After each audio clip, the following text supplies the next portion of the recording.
Welcome to Whatever Happened to Pizza at McDonald's, the investigative journalism program, or IJP, where I ask the question, whatever happened to the pizza at McDonald's? Brought to you by Grandy's Homestyle Cooking. I'm your host, Brian Thompson. As an investigative journalist, I am often compared to the fictional character Sherlock Holmes, a detective who has been featured in various short stories, novellas, novels, plays, video games, and movies. Unlike Mr. Holmes, I do not wear a deerstalker cap, or smoke a pipe, or cohabitate with a portly companion.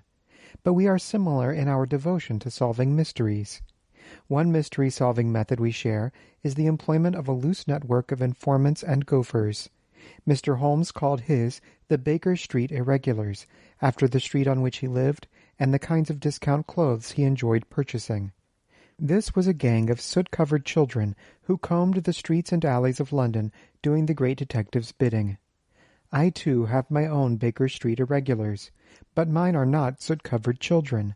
Child labor laws have ensured that most children these days remain soot-free, and that they not be allowed to work dangerous jobs such as eavesdropping on criminals. Also, my network is not called the Baker Street Irregulars, as that is not the name of the street on which I live, and I do not shop at outlet malls.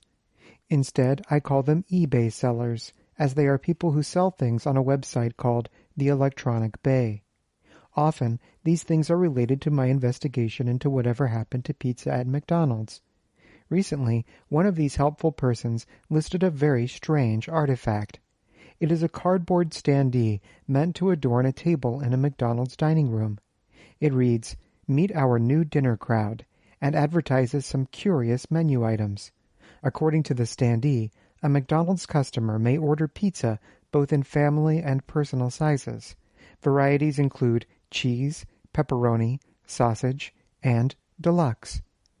This may come as a shock to a layperson, but my nervous system has become acclimated to the reality that McDonald's once sold pizza. However, the other items listed on this artifact certainly raised my hairs. They include pasta dishes of spaghetti and meatballs, fettuccine alfredo, and lasagna, all served with a dinner roll. What's more, this standee would have us believe that McDonald's also served 2- and 3-piece chicken dinners, which also, if one's credulity is not stretched to its breaking point, included a roll. I endeavored to procure this artifact for my own collection. The Electronic Bay seller had listed it for upwards of $8, including shipping costs. Not one to pass up a bargain, I dipped into my Grandy's fund and offered $5.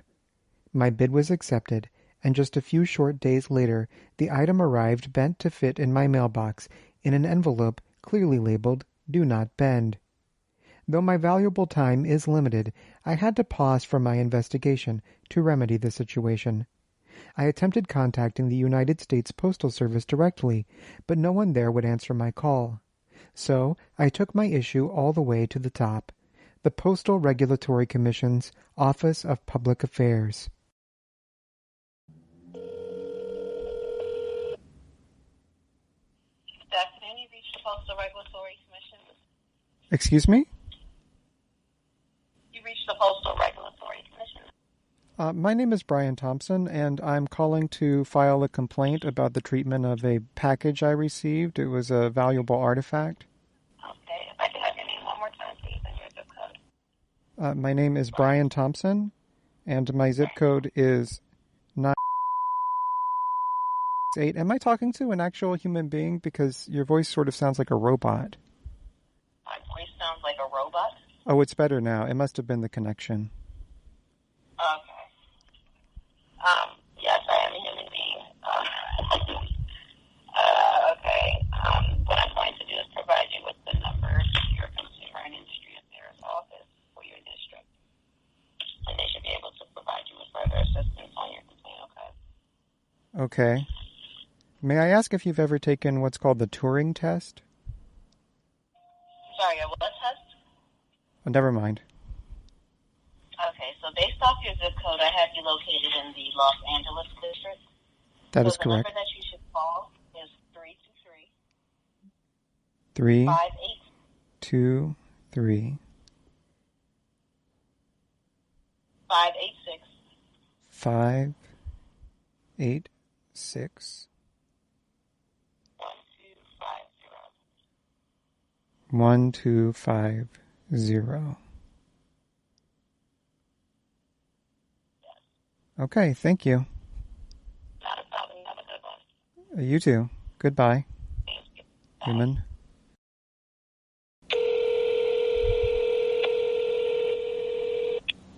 Consumer Affairs, how may I assist you today? Oh, hello. My name is Brian Thompson. I'm calling about the treatment of a package I received. It was a valuable artifact that was bent. Okay, so you inquired on a specific item, sir. Do you have a case regarding this item? I do not have a case. I tried calling the post office, but they would not take my call. What do you mean they would not take your... Is there no answer? There was no answer. I don't know whether it was intentional or not. Okay, give me the tracking number, please. I don't have a tracking number. I received the item in the mail in an envelope that said "Do not bend," and it was bent. It was a priceless artifact. Okay, so you received the item, and the item clearly said "Do not bend," and... Well, the item did not say "Do not bend." The envelope that it was contained within said "Do not bend," because the seller was kind enough not to write directly on the item, as that would decrease its historical and its monetary value, I believe. Does this item have insurance at all, sir? That I don't know. I'm not the one who sent it. Okay. And there's no tracking number? It was just a first-class item. I don't know if there was a tracking number or not, but I threw away the bent-up envelope, as I don't like clutter in my house. Right. Okay.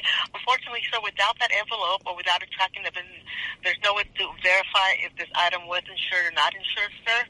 Unfortunately, without any of that indication, we're not able to assist. Now, if this item was a first-class item and the customer wrote on the envelope, "Do not bend," unfortunately, we have no control over that, sir, while we process the mail. Because sometimes, unfortunately, much as we want to try to make sure the packages, envelopes get to destination the way they are mailed, unfortunately, sometimes, things do occur. Well, it's not irreparably damaged. I definitely don't want anyone to lose their job over the matter. I just wanted to bring it to someone's attention. Okay. Fortunately, the item is in good enough condition that I can read the menu items of pizza and chicken and pasta. Okay.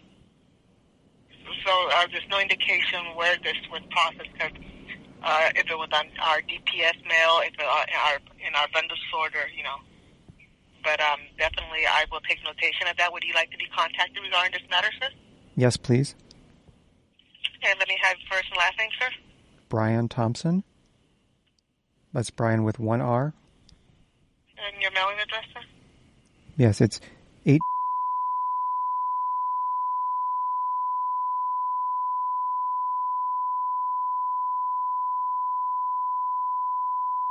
seven.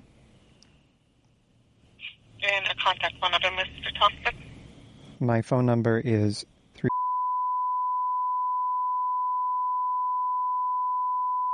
38. And when was this item received, sir? It was received, I believe, on Thursday of last week. Thursday last week, that would be the 26th. I'll take your word for it. And it was in an envelope, sir?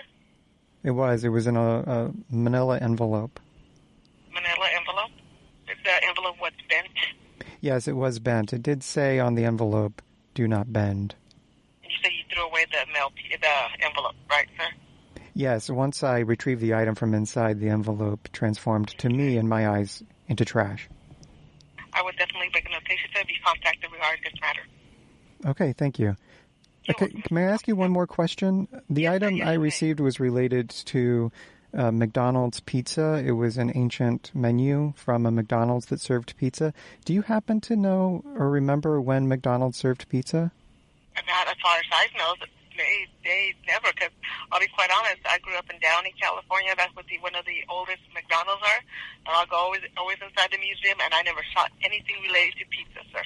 The museum? But they have a little, it's not I'm not going to call it, that's like a shop, and they have a lot of pictures of, the first, McDonald's. This is the one on Firestone in the city of Downey. So you're saying there's a museum/shop? It's devoted to exactly. McDonald's history? Yeah, one of the oldest McDonald's that has been around. Thank you. This is very valuable information. I appreciate your candor. Oh, you're welcome, sir. You must be a McDonald's fan? I'm an investigative journalist. Oh, investigator. Have you seen the movie about the McDonald's, sir? Yes, I have, and I was surprised to see that there was no mention of McDonald's pizza in the film. I assume you're talking about The Founder, starring Michael Keaton? Yeah. Well, the thing about it, my son and my husband were talking about it the other day. I had no clue about if there was a movie or not. And after I just heard the conversation, I said, really? He said, Mom, you should watch that movie, and I go, okay. So. Did you enjoy it? I haven't watched it. I haven't sat down and enjoyed it, but I definitely welcome. My husband said it's very interesting how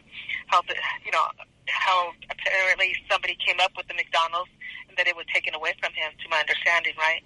Yes, I believe that was the plot of the film. A lot of it is very hazy to me because I spent most of my time really focusing hard on whether anyone was going to mention McDonald's pizza.